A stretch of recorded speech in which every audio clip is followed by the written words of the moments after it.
আসসালামু আলাইকুম। অলরেডি ওদের এটা কাজ শেষ। এটা বক্স বাগান, জার্মানি গাড়ি। আর এটাই যে সকালবেলায় যেটা কাজ শুরু করছিলাম, জাগুয়ার B8 আবদুল্লাহ সব ফুটতেছে আস্তে আস্তে। এটা ইঞ্জিন বাইর করা হবে।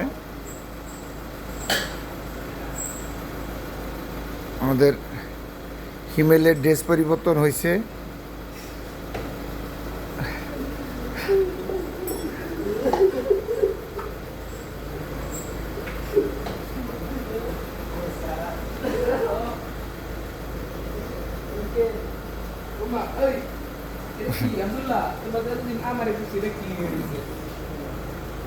Jaguar England,